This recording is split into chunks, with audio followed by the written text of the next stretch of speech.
భక్తజనులకు నమస్కారము. శ్రీ గణేశాయ నమః, శ్రీ సరస్వత్యై నమః, శ్రీ పాదవల్లభ నృసింహ సరస్వతి, శ్రీ గురు దత్తాత్రేయాయ నమః.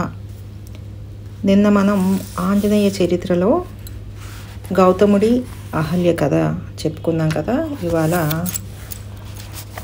అంజన కోతిగా ఎలా మారిందో చూద్దాం. అంజన కోతిగా మారటం, అహల్య శిలగా మారిపోయినందువల్ల గౌతముడికి ఇంట్లో పిల్లలను పోషించే దిక్కు లేకుండా పోయింది. గౌతమ ముని దీనికే దిగులు పడుతూ ఉంటే గోరు చుట్టు మీద రోకటి పోటులాగా మరొక ఆపద నెత్తిన పడ్డది. వాలి సుగ్రీవులు ఇంట్లో శాపాల సందడికి భయపడి ఇంట్లోంచి పారిపోయి గౌతమ మునికి కనిపించకుండా అడవుల్లో తిరుగుతున్నారు. వారిలో వాలి ఒకసారి అక్కగారైన ఆంజనను చూసి, నీ మూలంగానే ఇంత ఘోరం జరిగింది, నువ్వు కూడా మాలాగానే కోతివైపో అని శపించాడు. ఆ పిల్ల కోతి మాటకు ఎంత శక్తో గాని అంజన అప్పటికప్పుడే కోతి పిల్లగా మారిపోయింది. ఇది చూసేసరికి గౌతమ ముని మరింత దిగులు పడిపోయాడు. ఇలా ఉండగా ఒకసారి నారద మహర్షి వాళ్ళ ఇంటికి వచ్చాడు. గౌతమ మహర్షి తన కష్టమంతా ఆయన దగ్గర వెళ్ళబోసుకున్నాడు. అది విని నారద మహర్షి ఇలా అన్నాడు, ఇల్లాలు లేకుండా ఇల్లు నువ్వేమి సాగుతావయ్యా? ఎప్పుడు ముక్కు పట్టుకొని కూర్చునే వారికి పిల్లలను పెంచటం సాధ్యమా? పైగా పెళ్ళీడు వచ్చిన కోతి కూతురాయే, దీనికి పెళ్ళెలా చేస్తావు? అయినా దిగులు పడకు, నీ కొడుకు శతానందుణ్ణి జనక మహారాజు సభకు పంపించు. వాడు అక్కడే చదువుకొని అక్కడే ఆస్థాన పండితుడు అవుతాడు. ఇక ఈ కోతి కూతురు ఉంది కదా, దీన్ని కుంజరుడు అనే వానర రాజుకి దత్తత ఇవ్వు.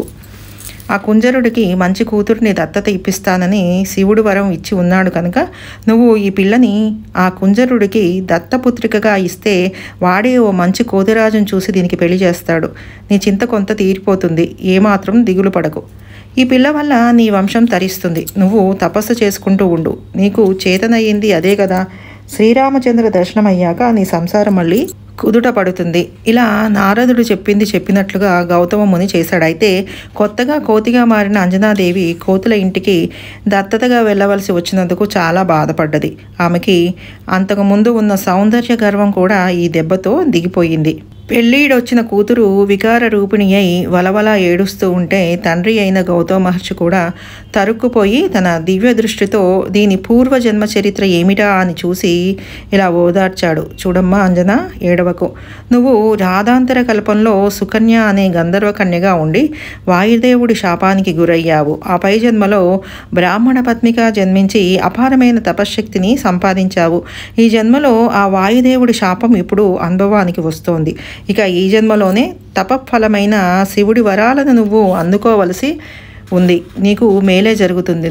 నువ్వు జగత్ పూజ్యురాలవు అవుతావు. దుఃఖం ఆపుకొని దైవయోగానికి అనుగుణంగా సంచరించడం నేర్చుకో. జీవులకు అదే ఉత్తమ కర్తవ్యం. అన్ని తపస్సుల కన్నా అదే గొప్ప సాధన.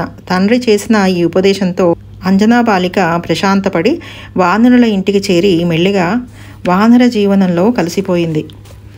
ఆంజనేయ జననం.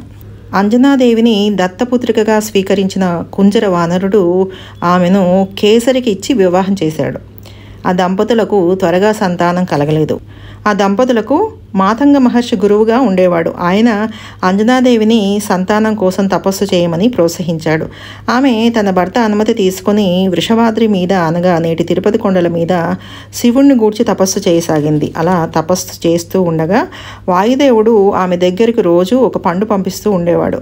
ఆమె దానినే ఆహారంగా స్వీకరిస్తూ తపస్సు చేస్తూ ఉండేది. ఒకరోజు వాయుదేవుడు తనలో ఉన్న శివ తేజస్సును ఒక పండుగా చేసి అంజనాదేవికి ప్రసాదంగా పంపాడు.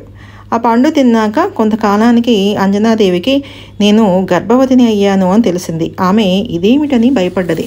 ఇంతలో అంజనాదేవి, భయపడకు, ఇది శివుడి సంకల్పం. నీ గర్భాన మహాత్ముడొకడు జన్మించబోతున్నాడని ఆకాశవాణి పలికింది. కేసరికి కూడా ఇలాంటి ఆకాశవాణి వినిపించింది. ఆ దంపతులిద్దరూ పరమానందపడ్డారు. ఆ తర్వాత వైశాఖ కృష్ణ దశమి శనివారం నాడు మధ్యాహ్నం అంజనాదేవికి పుత్రుడు జన్మించాడు.